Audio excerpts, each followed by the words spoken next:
Վաղ առավոտից օրը սովորականներից չէր։ Քաղաքը հուշում էր ինչ խորհուրդ ունի այն։ Գրքեր, նոթատետրեր, էջանիշներ, գրիչներ, ճպիտներ եւ երջանիկ հայացքներ կարող էր նկատել ամենուր։ Ամենայն հայոց բանաստեղծ Հովհաննես Թումանյանի ծննդյան օրը փետրվարի 19-ն է։ Նշվում է որպես գիրք նվիրելու օր։ Սուսաննան է, Երևանի պետական համալսարանի 3-րդ կուրսի ուսանողուհի։ Մեր նկարահանման պահին նա Լոլիտան էր կարդում։ Նաբոկովի Լոլիտան։ Հավանել եք։ Ու որ զուգահեռներ եմ անցկացնում այն գրքի ժամանակի ու մեր օրերի հետ շատ նմանություն եմ տեսնում ու հասկանում եմ, որ ինչ-որ հարցեր կան, որ մինչև օրս չեն լուծվել։ Սուսաննայի համար օրը տարբերվող է, խոստովանում է, գիրք նվիրելուց զատ էմոցիաներ ես նվիրում։ Դա մի գեղեցիկ տոն է, որ մարդկանց թույլ է տալիս էմոցիաներ նվիրել իրար, գիրքը ոչ միայն ինչ-որ պատմություններ է, այլ նաև իր մեջ էմոցիա է կրում, պատմություն է կրում, ու դա նվիրելով մարդուն ավելին ես նվիրում, քան գիրքը։ Սիրում եք գիրք նվիրել, թե ստանալ, ուսանողուհին ասում է։ Երկուսն էլ, ես նվերներ տալ շատ եմ սիրում ու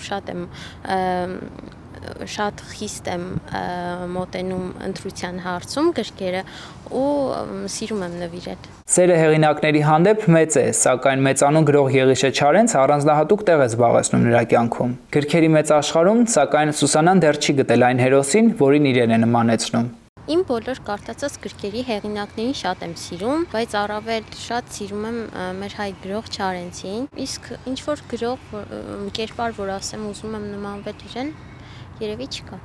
Ուսանողուհին դեռ չէր մտածել, թե մտերիմ ընկերուհուն ինչ գիրք կնվիրի, կարծում է դետեկտիվ ժանրի։ Երևի ինչ-որ բիզնես կամ ռոմանտիկ ինչ-որ այդ ժանրերի գիրք,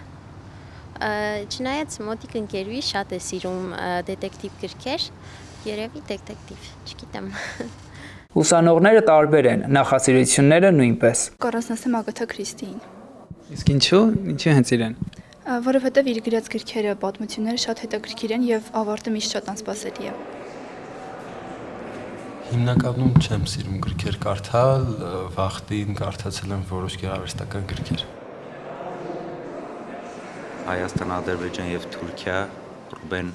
Գալչյան։ Նոր եմ սկսում կարդալ։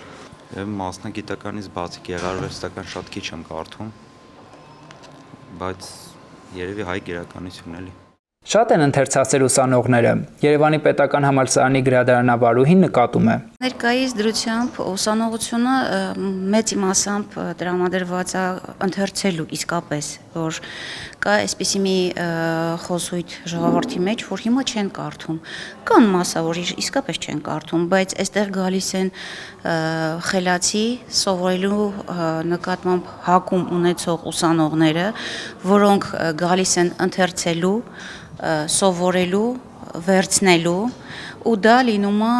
շատ հաճախ ու երեխեքը բացի այն որ կարդում են ծրագրային գրականություն, որը որ հանձնարարվում է, իրանք վերցնում են նաև ուրիշ իրանց աճի համար, աճ գրանցելու համար գրականություն են վերցնում, զարգանալու համար, ընթերցելու համար։ Ժամանակակից գրողների եւ գրականության խնդիրը ըստ բանաստեղծ Արտաշես Արամի մի փոքր այլ է։ Այն բռուներին սերունդը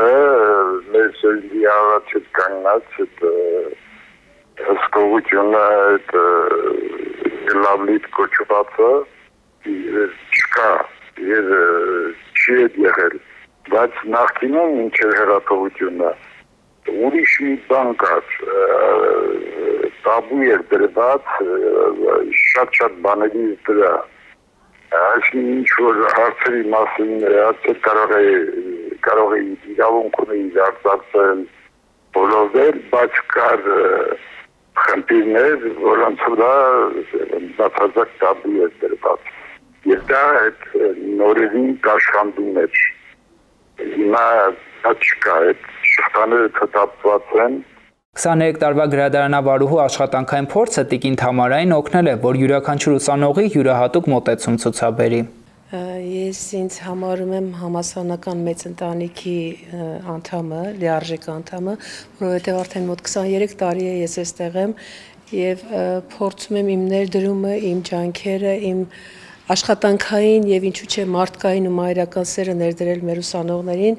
որպեսզի մեր մասնաբաժնով ունենանք կիրթ սերունդ, այդ կրթությունը ոչ միայն ուսման առումով, այլև բարեհոգեբանական առումով, կեցվածքի առումով, մարդկային շփումների առումով եւ ասեմ, որ բավականին հաջողված է դա։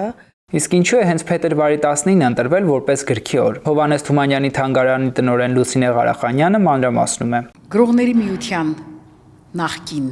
նախագահներից մեկի պարոն Անանյանի շնորհիվ է Թումանյանի ամենայն հայոց բանաստեղծի ծննդյան օրը դարձել գիրք նվիրելու օր։ Եվ սա շատ հետաքրքիր եւ ճիշտ դիպուկ շատ մտահղացում է, որովհետեւ Թումանյանը զուգորդվում է հիմա գրքի եւ ընթերցանության հետ։ Թումանյանը չնայած ներսյան դպրոցում ուսումը կիսատ թողեց, բայց գրքի նկատմամբ ունեցած պաշտամունքի շնորհիվ եւ դավանանք ասեմ, պաշտամունք ասեմ, նույնիսկ կարելի օգտագործել մոլեգին